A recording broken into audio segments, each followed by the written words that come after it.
started. So we're very blessed to be joined and led today by our own Ariana McFeaters. And she recently took a trip to Ghana, is going to share all about kind of what she did and what it was entailed and show pictures and videos. And so it's going to be a wonderful presentation. And we're going to open up with a word of prayer before diving into our presentation. Let's pray. Holy God, we thank you so much for this beautiful morning and for this chance to gather together as a community. We thank you for the way that you have worked through Ariana. She went off to Ghana to teach music and to bring some different resources and some love to these kids that so beautifully and abundantly shared that with one another. And so we ask that you be in this presentation, be in this room, help to stir your Holy Spirit among us so that we can feel your presence in your way that you are at work in the world. In your holy name, we pray. Amen. Amen. Oh, my sister came. Come up front. So you can see. Okay, well, I'll start. Again, this is going to be part one because I was there for 4 weeks and I have so many slides and I really tried to condense it as much as I could. But so I'll start out with saying how this all came. Well, I guess it all came about because Mrs. Plum hired me many years ago to come work at Primary Day, and it literally has been my dream job. I feel like I'm completely meant to be there, and I love it. I get to be creative. There's just so much joy. Gosh, I'm already emotional, with the children, and I just very much enjoy what I do for my living. And so last year, about, around the first staff meeting, the new head of school, Mr. Musson, was like, we have a new Primary Day Stars grant that we're starting. And I was like, oh, okay. And I was going through a very challenging time in my personal life. And I kind of was like, I think I want to try for this. Like, I've been at this school for a very long time. And this sounds like life-changing. And so I researched, and I was like, what can I do? And he had mentioned like another teacher went to Egypt. So then I was like, oh, well, I can kind of like sort of get out there and see, we could do something really cool.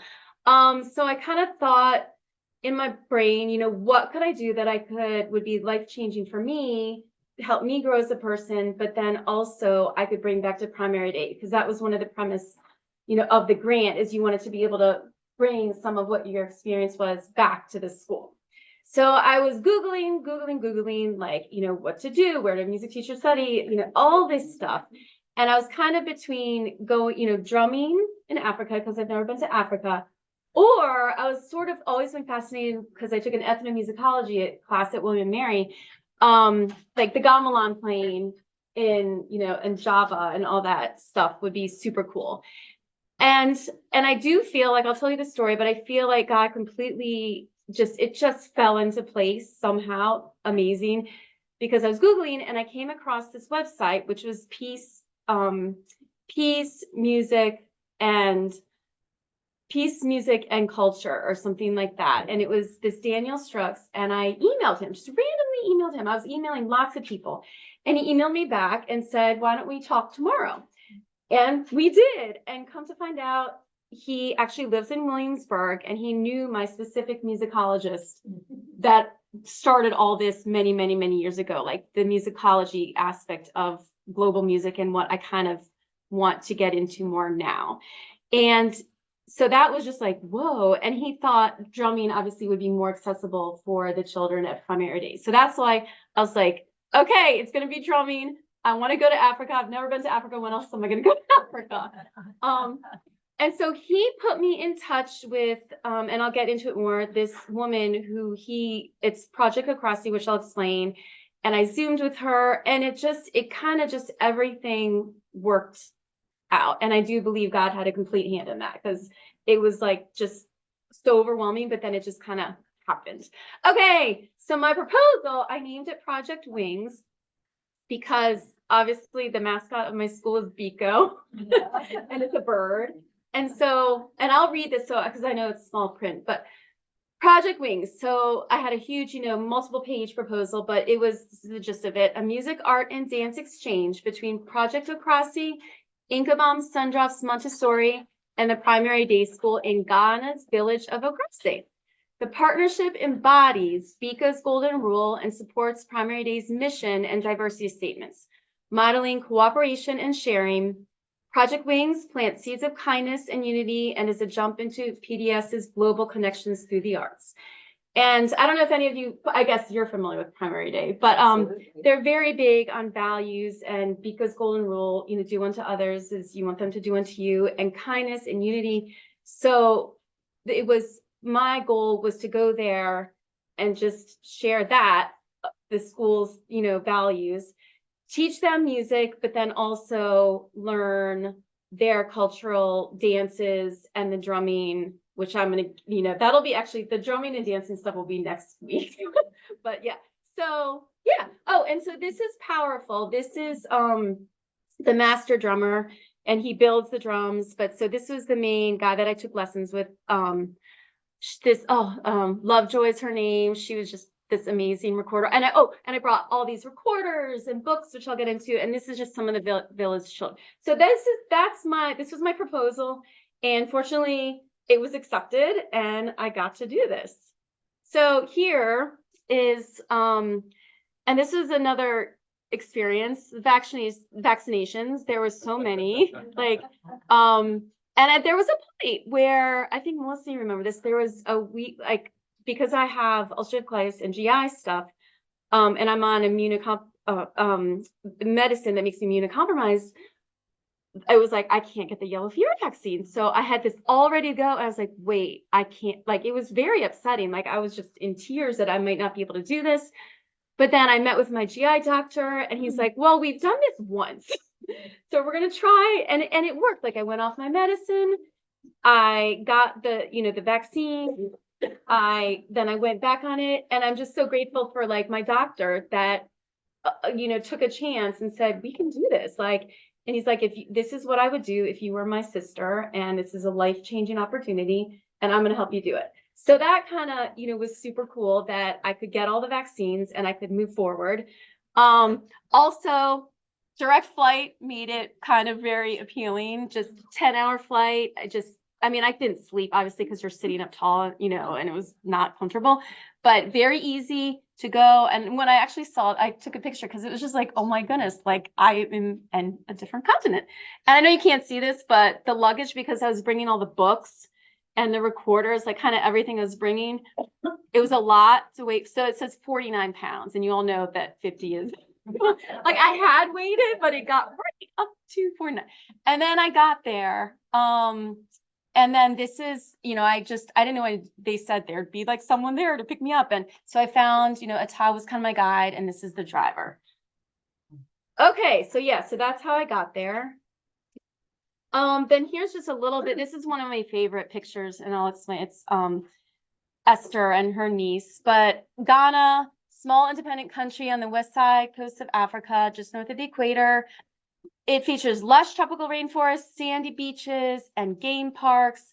Natural resources include gold, diamonds, and cocoa. The national language is English, and it's in a British sort of accent. And Chi, it's TWI, but it's pronounced Chi, and Ga are the languages. Where I was, the language was Chi, and the money is cedis. The temperature, it was hot, very hot, and the trotro. So this is was a very cool experience. The trotro was kind of the little bus that you got around with. And I know it's hard to see, but in front of us was just this kind of truck. And then this is just how people got around. Oh, and I became friends with her just on the bus because I thought, she just adored her son, and it was just really beautiful. This is a picture of a goat on the car, just tied to the top of the, and mind you, I know it's hard to imagine, but they're going 70 miles per hour. There's no speed limits, just booking down the highway. And the trotro was just kind of this massive, you get in and then you're squished. And I remember just driving to the village in this trotro. I was like, oh my goodness, what have I gotten myself into? Because it's almost 100 degrees and you're smushed into this thing. And I'm just and I'm the only, honestly, until the VHS started and Cindy and Sophie came, I was the only white person in the, anywhere, the one thing I'll mention about the roads is and it was funny, the driver called it all potholes. potholes everywhere. So it was Oh. something Yeah. could have taken 30 minutes to get to the village, but because the roads are in such disrepair, potholes, the flooding, like the rains called, but he called it African's massage. I was like, this is not. Like, no, but you're literally, it's very stressful on the body. So you're in this. Oh, and feel free if you have questions, because I'm doing this in part one, I'm spreading it out for two. Just feel free to raise your hand and ask throughout. So that was the roads. It was kind of, it was sad because the people understand, like, the government basically is corrupt. So the money that they give, it's not going to the roads. It's not going to the people. So it's kind of very sad. But okay, so that's a little bit about Ghana, and getting there. And so this is the village where I stayed. It was a rural drum making village. And I actually got to know this man because it was just, along the side of the road. And then after talking with him, for a couple of weeks, then I was like, oh, apparently I teach all 4 of his children at this school. And I had no idea. So the children go to school, but this is all along this little strip of road. It is a drum making village. This is how they make their living. So they have these little kind of sections, and you can see this is the wood from the trees. And then here is the chief's thrones. That's another thing that they make. The Ashanti stools. I don't know if you've ever heard of these. Ashanti stools are very famous, and drums. So the djembe drum, the palago, talking drum. And then here, I don't even know how to pronounce this because I'm literally with my little book writing with pencil, trying, to figure out how to bring, this knowledge back. And he was nice enough to sit there and tell me all the tools, like in, the best he could. But so the tree is twin boa. And then like the so digs the hole out of the middle. The asenjuma, like there's a pickaxe, a machete, and then they smooth out the inside, and then they stretch cow or goat skin over. And literally when Powerful was making the drums for my kids, you can see like stretched up, like they're shaving off the goat hair. Like it just was really cool, like to see. But the thing that blew me away is like, he has a pickaxe and he's like going right towards his body. I'm like, but they're expert that they know, the shape of it. Yeah. Okay. So about 3,500 people. And again, with the roads, how they were, it took about 2 hours from the city of Accra to get to this village. Ariana, how do you pronounce the name of the village? Okrase. Okrase. I kept thinking it was Okerace like for a long time, but then it's Okrase. And then the language is tree. It's spelled TWI, but then it's like sounds like tree. Yeah, so it really was a farm. Oh, so drum making village, the carving of the stools and the thrones, and then subsistence farming. Okay, so here's a little bit, because this is kind of how it all came about. This is Cindy, and she sort of created this project Okrase. So that's how I got involved with going to this place in Ghana, even though like my project was sort of created on my own, tailored to me in the school. This is kind of my contact. Does that make sense? So Project Okrase, through opportunity, knowledge, understanding, renewed health, arts, skills, training, and education, we work with communities in rural Ghana, West Africa, to sustain themselves. So it's and I don't know a lot about nonprofit, all this stuff, but it's a nonprofit in the United States and an NGO based in the rural village of Okrase. And yeah, so though the people of the village are hardworking, they face many difficult challenges. The mission of Okrase is, so this is their mission, while honoring Ghanaian arts and culture, collaborate with the village of Okrase, Ghana, to develop sustainable, replicable solutions to life's biggest challenging, and share lessons learned with other disadvantaged villages. So it's really kind of going there and making, like, with being respectful, but trying to help them become self-sufficient and feed themselves. And this is Frances, which I'll tell more about. So this is Cindy. She was amazing. And Cindy works for the nonprofit. She created it. Yeah, she did all this. She's phenomenal. Like she adopted a child from Ghana, and I think we had some very powerful conversations and Zooms even before I went. which made me like, this is what I'm doing. And so you two were the only two, on this project? No, she comes, so she goes every year, sometimes twice a year. So she's kind of goes, and I'll tell you next, that's coming next, but she made this school, and then she does this week-long village health outreach. So she gets all the medical supplies, she fundraises, she's kind of like the person, like she, is in communication with the chief of the village. She kind of does it. So I kind of did my own thing with the school, but then it overlapped with her for the health clinic when I was there. That's why I went, so I could meet her. Does that kind of make sense? But she did this, and she raises the money. And she does the Amazon website. That's why, people that you guys donated and the money, she organizes it all. Okay. Does she live in Ghana? No. So She she lives in Charleston. Okay, so then she goes there. What percent of the year would you say, given her responsibilities and all? She tries to go She twice would a be in year. Ghana. Yes, twice a year. Okay. But not long, a lot of I it's see. just from afar. Okay.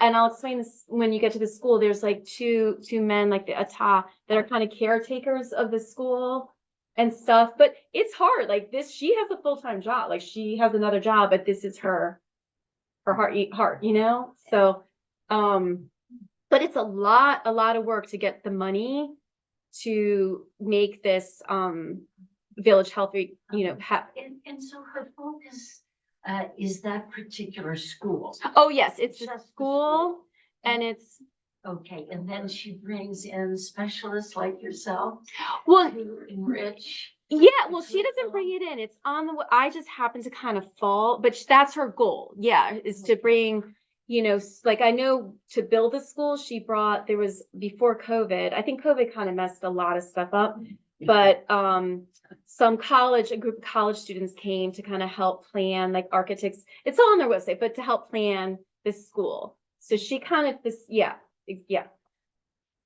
Okay, and this is the Inkabaum house. This is where I stayed. So, and this is the other thing I loved Inkabaum. It was the spirit of Inkabaum. Oh, bringing people together in unity. So that kind of like drew me, and I was like, this is it. This is it. And this was a statement, because there's so many options, so many things to do, but this is what struck me the most, and why I was like, this is where I'm going. So art, dance, and music derived from Ghana's culture are very dear to Ghanaians. Sharing art, dance, and music is central to all we do in Project Okrase. People in Okrase have many challenges in life. They have learned to cope through art, dance, and music that are the core of their culture. So literally, there's no food, there's no medicine. They really they don't have anything. They don't have clothes. Like they have one outfit sometimes that they wear every day, but their music and their singing and they're still joyful. And so that, yeah. So this is just some of the village kids that would come, and I brought all the books. Some of you I know donated books and stuff, but these kids were more community and they don't go to school. So they were just kind of there, and I bonded with her because her mom was the cook. And so she came and she was so proud of her drawings. And I read them books kind of all the time. They just love books, like storybooks. They love them. But the one thing, they would just come and hang out here and their parents, I never met any of their parents, never met the parents, because I think the parents are just really out trying, selling plantain chips and trying to get any sort of money. But the kids, like, they just took care of themselves, and they were always sort of by themselves, but it was good. They took care of themselves, and they came and they hung out and they played soccer. And so, yeah, so this is the house where I stayed. What kind of books did you read to them? Lots of books, every book. What kind of books, though? I mean, like I brought a lot of singing books, like, there was a book like the Itsy Bitsy Spider, books that I could sing to them. And they really like that. And like a couple, like I'm a little teapot, but then it goes further with different verses. He's got the whole world in his hands. Oh yeah, the kids, they're taught English. They're taught in English, and I'll get to the schooling later on, but they're definitely taught English. But again, it's with a British accent, so it's neat. So this is where I stayed. No air conditioning, obviously. There's no running water. So as you can see, like it was really weird because you go to the sink and like there's no water, but there's a sink. So there's long drop toilets and the bucket showers. This is where, I took a bucket shower. I'll explain that. That's where I stayed in that room. Laundry was just hung out, lizards. But so the interesting thing to drink, so the water was all in these like sachets, like you would get, and that was a big thing that Cindy got to the school. Come up front, there's chairs. So you get, because a problem was there's no drinking water. So she got a big water tower in the village.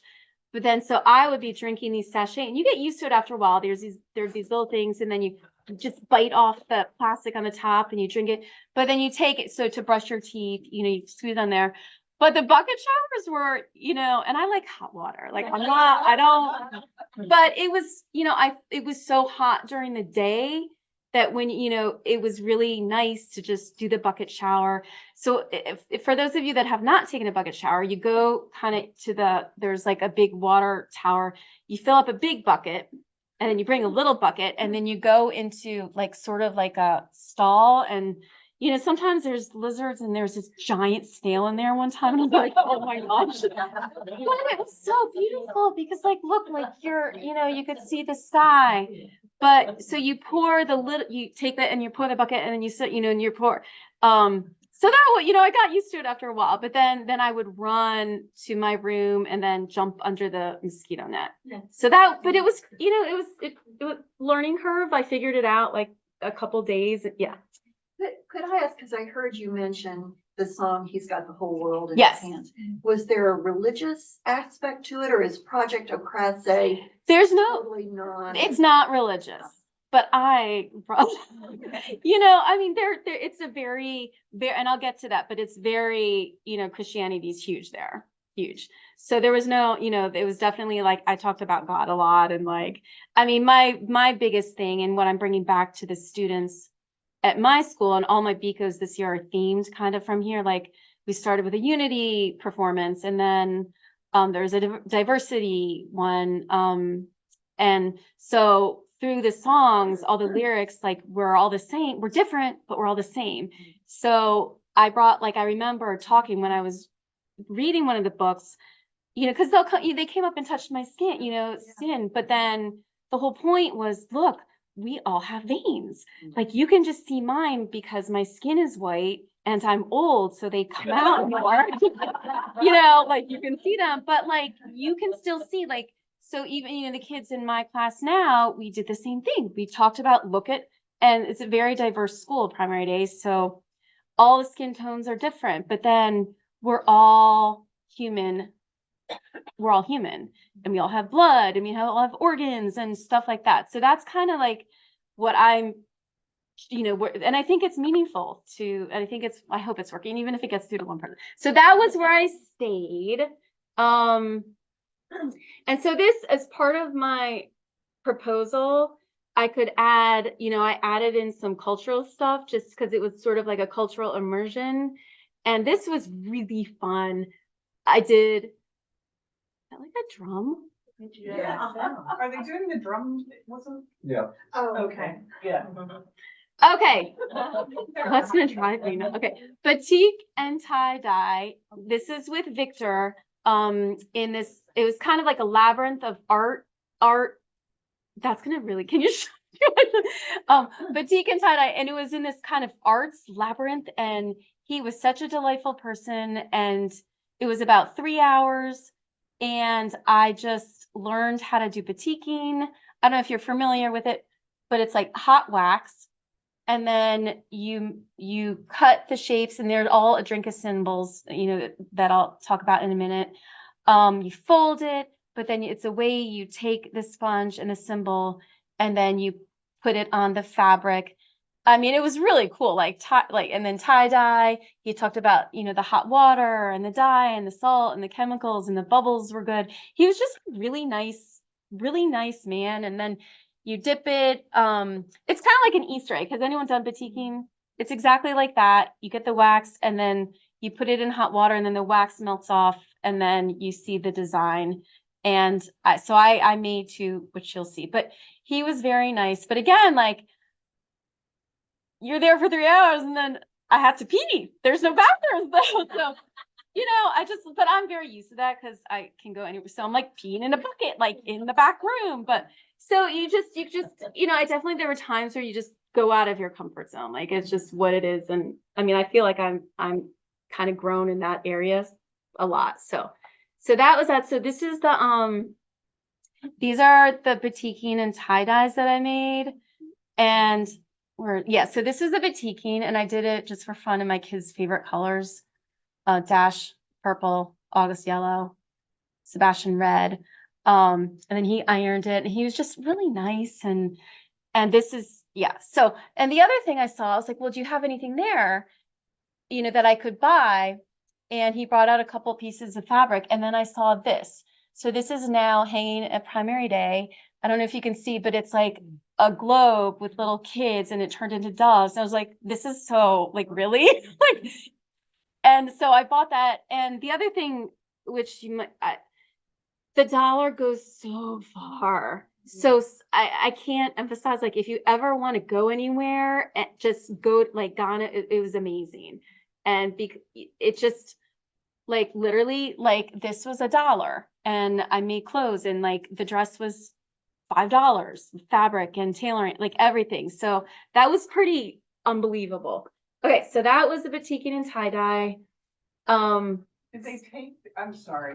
So this is two parts. So I allowed lots of time. US dollars, like some. No. So you Oh, had to no. convert to. Oh yeah. So there's no credit card. Okay. There's no receipts. Okay. I was writing. I had this little notebook, so I was kind of like just sort of guessing. And Right. fortunately, Primary Day reimbursed everything. Like, I had little paper and paper. They don't have a lot of paper. So like the receipts were on like little tiny, if there was one, little tiny pieces of paper. So You had to get you did an exchange at the airport, right? Oh, yeah.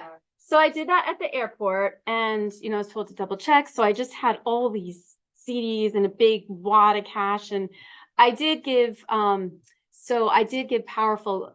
He was paid in cash for the lessons and for the drumming lessons and for stuff, because he also goes back and forth. So he's in London a lot. So yeah, but majority you pay CDs for everything. There was no acceptance of any other. That's the Ghana money. Yeah, sorry, CD. That was the beginning. Sorry. Yeah, CDs. I think it's CIDESIS or something, like CDs. Yeah, I can go back. So these symbols are everywhere. But the Adrinka symbols are decorative symbols from Ghana that represent objects that encapsulate evocative messages conveying traditional wisdom, aspects of life, or the environment. The Adrinka symbols were originally designed by Sante craftsmen of Ghana, West Africa. These symbols embody nonverbal communicative and aesthetic values, as well as the way of life of the people who designed them. Adrinka are used extensively in fabrics, so that's why on the batiking you saw those were all different symbols. Loops and pottery, and they're incorporated in the walls. And it was cool. Like, I was walking in DC when my kid was in the show, and all of a sudden, like, I went to there's this brownstone, and sure enough, like right on the door, like that had one of the symbols, and I was like, oh my gosh, I know that one. It was this one. Like, I was like, ooh, like, so they incorporated in the walls and other architectural features. They are also carved on stools. Those, the stools I was talking about, and the thrones for the chiefs and stuff. And a couple weeks ago, I got my own symbol. So I was really excited. So this one it's the fern, but it's the meaning is by God's grace. So I was really excited with my first tattoo. By God's grace. And I'll explain that like more. I'm trying to. So this is where I did the batiking workshop. And again, it was kind of like this labyrinth of all these little art studios and like where they live. It was Guinea. But this when I would say Atlanta, when I saw the water, that's kind of when it sort of hit me. Like, I'm on a different continent. like literally, like I knew I was in Africa, but it's like when you see the water, it was just like, whoa. So This is a Tom I got, and we walked around Atlantic Ocean. This, and it's also, it's a fisherman's village. And I know it's hard to see, but there were just cows and pigs on the village, but you can see, and I guess one thing I wasn't like, I knew there'd be poverty, but I don't believe I was really quite prepared for the extent of it. And it was so, it kind of was so beautiful, but then there's so much like trash, so much trash, like just like there's a lot of trash everywhere. But so this, this is where the fishermen, but this is also where they live. So they work and they live right there. So there. What are the houses made of? Anything they can find. Like they're very sort of just makeshift shacks. And Alex, like when I went on walks, another thing they do in Ghana is they'll get enough money, the first thing they'll do is they'll buy the land, a piece of land. And then as they get more money, they'll buy the cinder blocks where they sort of make the base of the house. So you'll see all these kind of just partly finished houses. And then, because as they get enough money, then they start to finish it. Does that kind of make sense? Mm-hmm. Where do they get their water again? You mentioned they don't have water running In the drum making village, they would get the drinking water. There'd be these sachets, but it was in like this big kind of water tower. And so you'd go and get the water, you'd get like a bucket of water. Okay, bring it back to your home. And I presume they have wells or something that provide the fresh water? I don't even know the details of that. No, I think it gets like brought in from somewhere like this. So Cindy was like a big part of getting that water there. But Yeah. your drinking water though, you The drinking water is the sachets. You have to drink it from, that's these little plastic sachets of water. So that's that's like brought there. Do the families live in a multi-generational, Yes. so their aunties? grandmas? Yes, because I befriended a bunch of children and it was so cute and they wanted to show, and it's all coming, like there's more coming, but they wanted to, they were very proud of their homes. And many times, like they would live with their aunts, they all in like just this sort of like, and again, they're shacks, like, with mattresses, but it was a very connected family units, very connected, like lots of aunts and grandmothers. And I think, so he's one of my other drum teachers but I thought this was cool in the Messaguinea place. Praise the Lord. It was just cool. I got that. I thought it was nice. Melissa, what's your question? Well, being that you were, there weren't other white people Mhm. around, like when you would go and walk, you might be getting to this. But I am. Yeah, that's did sorry. you find that people would come up to you and Yeah. talk to you or wanna?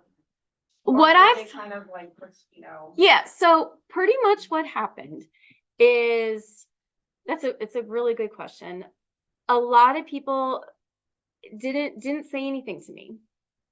But like on the trot show, the minute and again, I was stepping out of my comfort zone a lot. Like I would just make just start to try to talk to people on the bus. It's just like, oh, you went shopping, or like that first picture of the woman and her son. I just started talking, but the minute I started to say then they just smiled, and then we had these conversations, and so it's kind of, if I initiated it, it was great. But then the other thing, like, in the villages where they don't speak a lot of English, they, when I was walking to school, the 10-minute walk, which I'll show you, here's the walk. So I'd walk through the village, but they would call me a brunny, which means like foreign white person. And so then I eventually, I was like, I go, no, Ariana.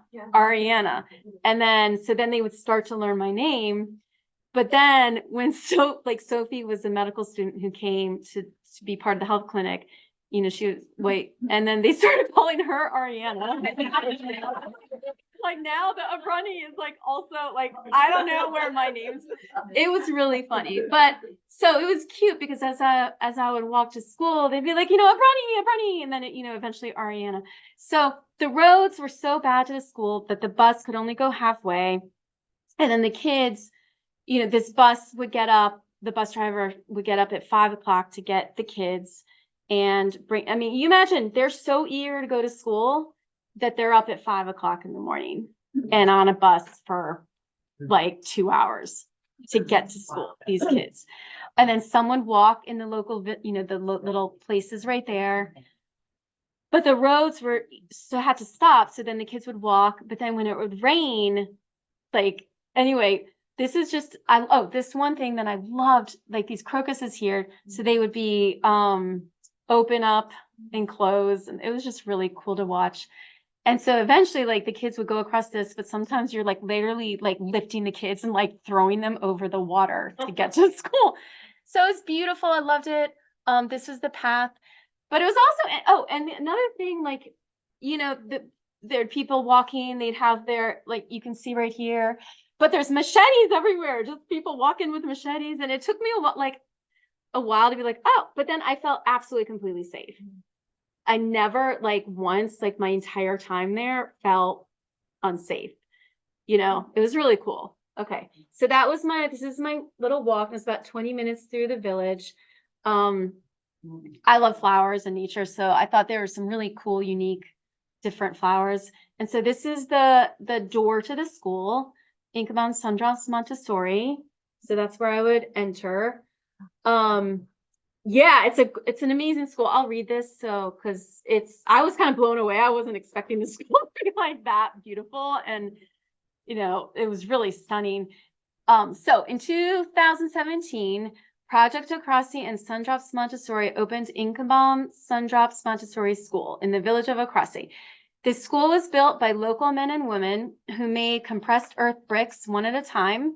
The building features artistic painting by women from Singu in northern Ghana, and includes geometric designs and Adrinka symbols. NSM has a full organic garden, and local farmers also co-farm nearby land organically. Some of the food grown in the school garden is used to prepare meals for the children. The school provides 2 free meals daily to children who otherwise might not receive meals. So this is a big deal. Cindy, this is and there's scholarships, and it's subsidized, help subsidize. These kids they get breakfast, and then they get lunch, and they have a snack. But again, that might be all they get for the day. They won't get dinner. And I'm actually completely serious about this because I would eat with them. But I loved, it was outdoors and it was beautiful. Mind you, it was super hot. It was, I know you can't really tell, but, and so these were. What was the school built by the government or funded? Oh, no, she did it. No. What? There's nothing to do with the government. So the materials they bought. They bought, she raised built money. in the local town. Yeah, this is what she did. Okay. Yeah. That's what's so unbelievable. So did some children pay? Yeah, it's very and that's another thing, you can sponsor kids, but so they pay. Yeah, the school, it's a private school. So yes, they pay, but it's hardly anything. But they don't she raises all the money, so it's not a lot. Does that kind of make sense? So these are, my co-teachers, and they, the grades were taught. These are the different grades. It was kind of pre-K through 5th grade. They all had little different names. Ebenezer here, I just thought he was amazing. He has a newborn, but he would get up 5 a.m., tutor Francis, and he also taught a workshop. They just want work. They just would do, anything just to be working and doing, everything they could for the family. This is when I got there, and it reminded me of a Biko. I was it was so cool. At my school, they had a little assembly. This is where they eat. And I wasn't expecting it. This is powerful. So they sang me a song, and they did their school song. There is no picture of the head of school because about halfway through, he didn't show up anymore. And come to find out, he took money and left. I was like, wait, what? So that's kind of the situation that, and I don't know, Cindy's working on getting, a new head of school, but that was kind of like, what? Like, but he just took the kids' money and then left. And, just So took it. the people that teach there, I mean, you were there on this particular project, but there are people that, teachers. Yeah, that these are the employed teachers. And typically get paid by what? Yep. The students pay to go there? So they get paid, and I think it's probably a pretty, they get paid fairly well compared to the other schools in Ghana.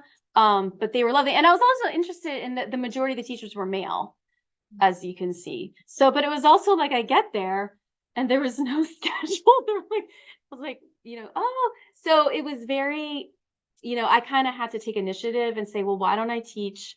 Like, why don't you let me use this classroom? And then, like, it's here, everything is all organized and set, and this is what you're going to do. And then it was just kind of like, so I was like, well, why don't I teach music in the mornings?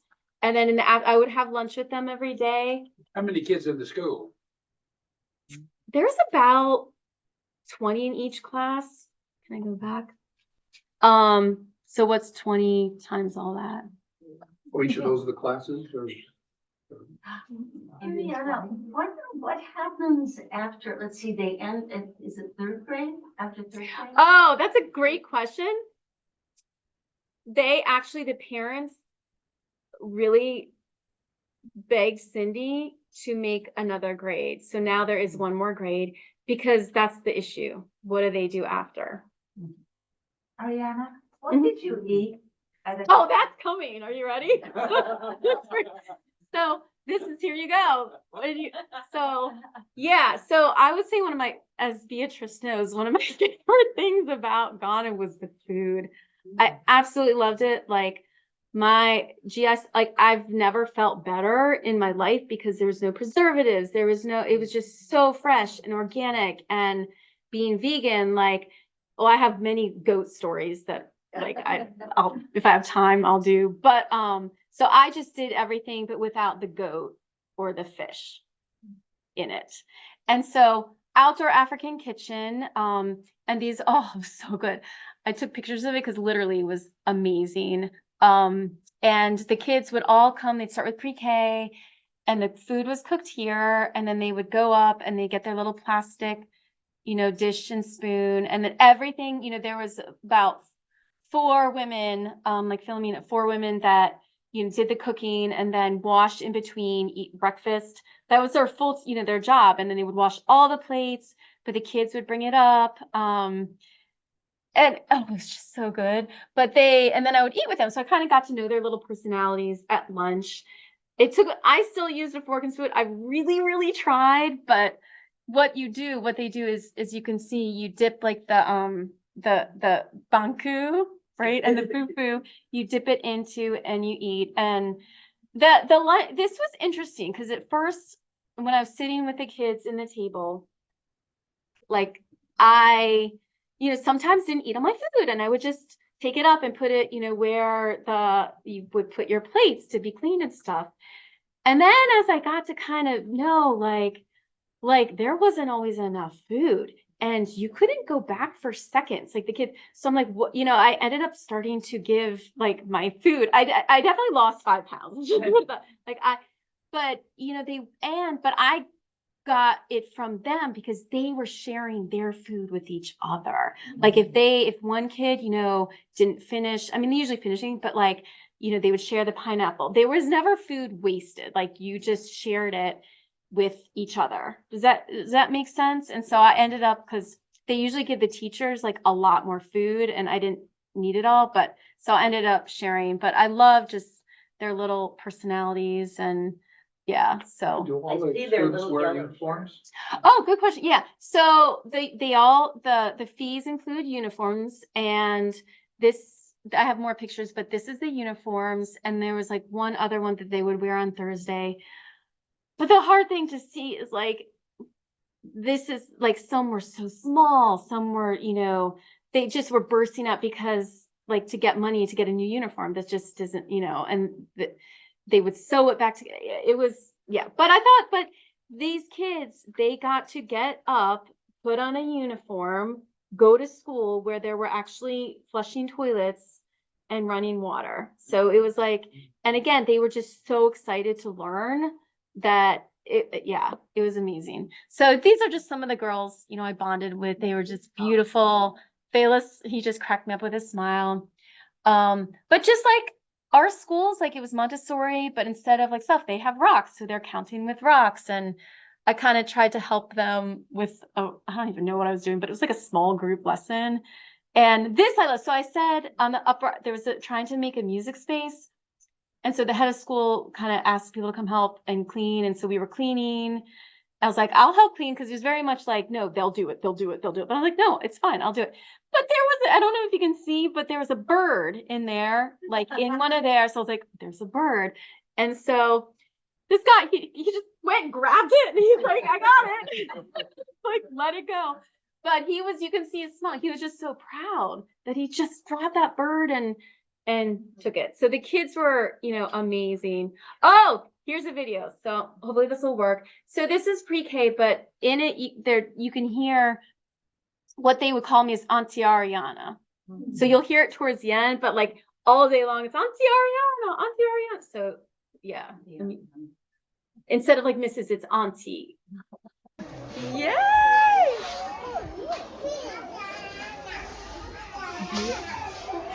Kofi.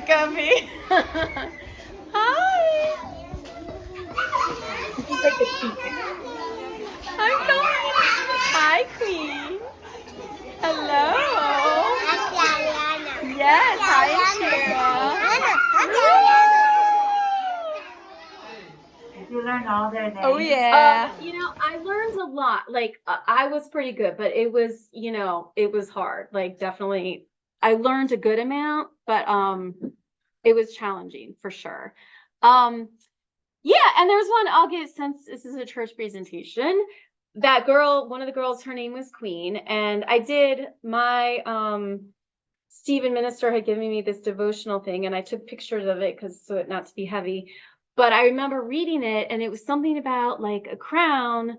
And then, because this was not an easy experience. Like sometimes I'm there, I was like, why didn't I go to Hawaii and like just like learn drumming there, because it was hard. It was mentally, and just the time in my life that I was going through. Like I was very much by myself. But then I felt a huge presence of like God, like it was, I'd read Queen, like I read The Crown, and then I get to school, like it was like the first day.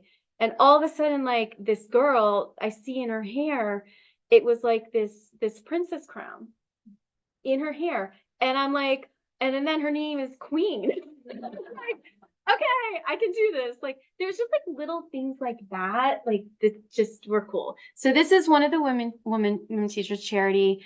This is a typical classroom. And again, like the school supplies are just like non-existent. Like there was hardly any paper. And if I had known this, like honestly, if I would just bring pencils and paper, like, but I didn't really, realize. Another great teacher. And again, a lot of their learning, it's kind of just by rote. So he's writing the lessons up, they're copying it down. But again, this, I know you can't see it really well, but their handwriting, that struck me. Like it was the most beautiful handwriting. Literally, my kids can't write like that. Script writing? No, just print. Okay. Print, but it was like unbelievable.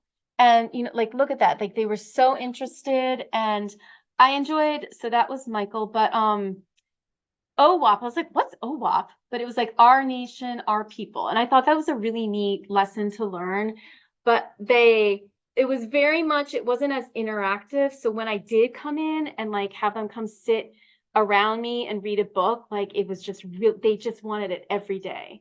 Like just storybook. Oh, and then their shoes were on the outside, so then they would go in without shoes. And Cindy really tried to bring some of these, common, like confidence, giving them self-worth and confidence. And I just thought like it made an impact. Like in one of the girls' little paper journal, she had copied, be good to yourself. Like, so I thought that was cool. But then I don't know if there's any teachers or former teachers, but this was like the schedule. Like, but they tried with there were classrooms rules and stuff, but it was just interesting. What And would then you say this- the grade level would go up to? Pre-K through 5th grade. Through And then now they made a new 6th grade. Sixth grade. Thank you. You're welcome.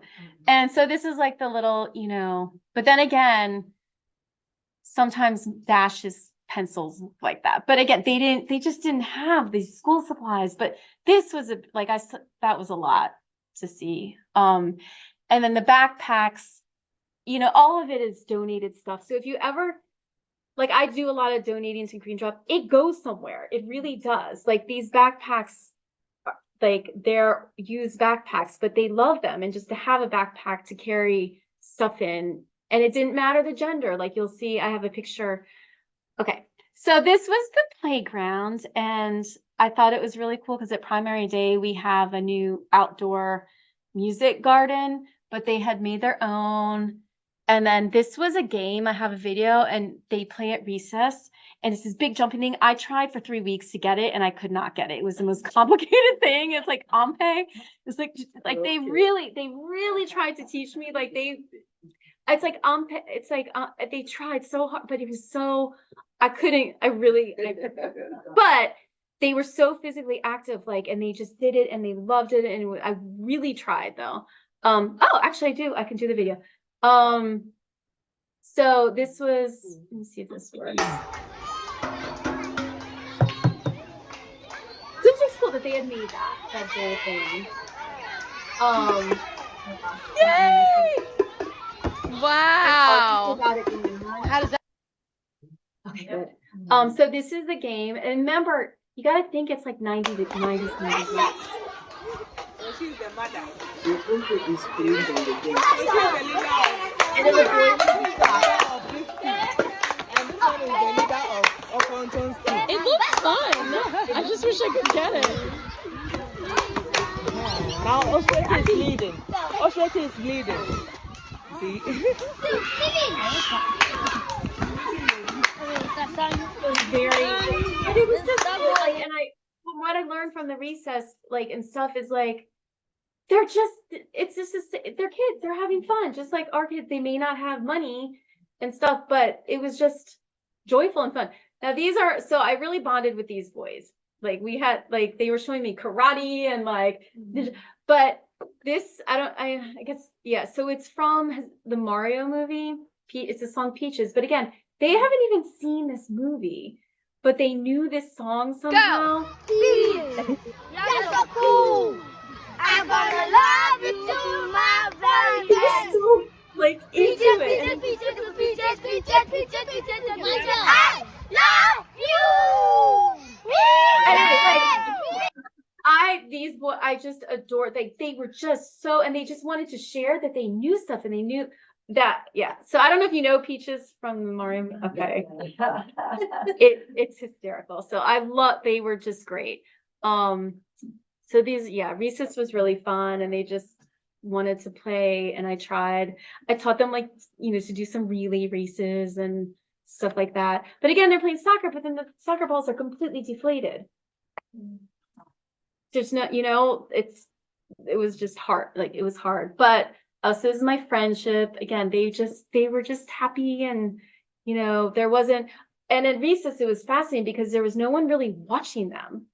This was the only teacher break there. The teachers didn't have breaks throughout the day. So they were teaching. And I come into class sometimes and they were kind of sleeping on their desk. But this was their break. But then the kids kind of just ran crazy, wild. Have a couple more minutes. So organic garden, this was pretty awesome. And they would come out as a class and they'd learn how to garden and pull weeds. And again, this hope is for them to be able to grow their own food and do it themselves. So they're learning at a young age how to do this. Yes, so maintaining a 1/4 acre organic garden at the Inca Center to provide training and seeds for village residents to implement and successfully maintain family gardens at their homes, thus beginning the fight against malnutrition.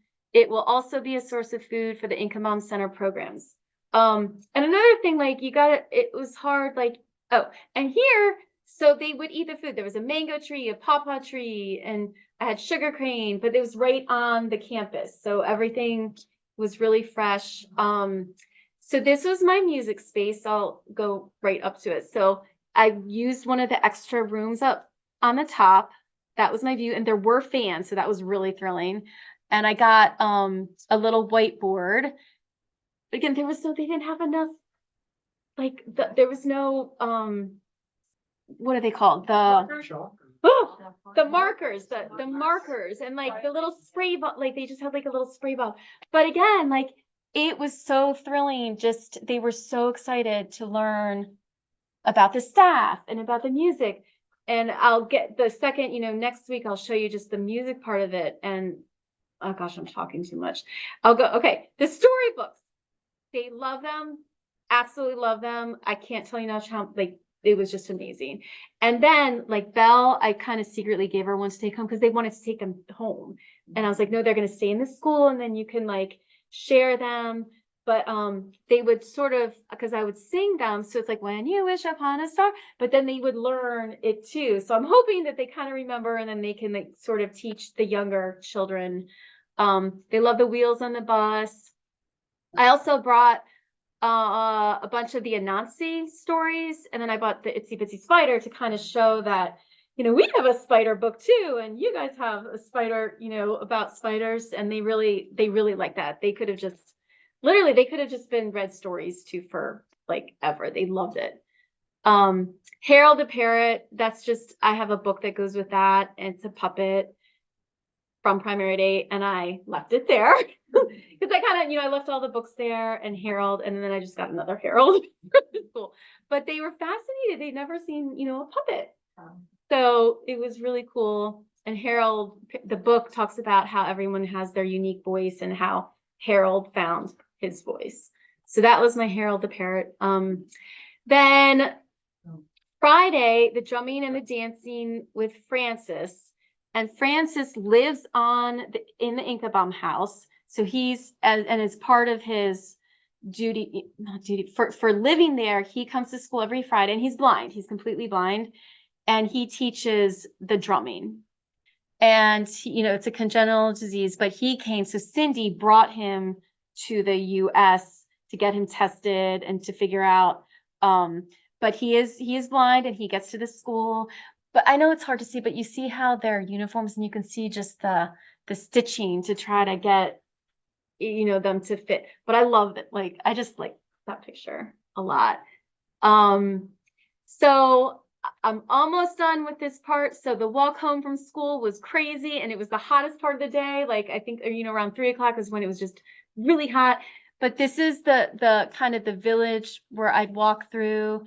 And this is what I was talking about. Like, it was a boy, but it was like a Hello Kitty backpack. But it didn't matter. It didn't matter. They just were so grateful to have anything. And this is just sort of the makeshift houses. And you can see this is like a bus seat. But they greeted me like every time I walked home. They were like, they waved. And it was just really wonderful. This is a village family that I saw every time.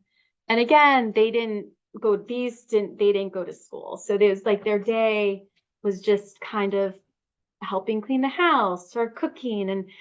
And that was a lot just to think about. Like, this is all, but they were happy. But, for me, it's like it was a lot. So this is walking home. And this is one of the families which I kind of got to know very well. And they were so excited to show me their house. And again, they don't have pictures. There's no cell phones anywhere. So and I asked them, can I take a picture of you? And so they were so excited for me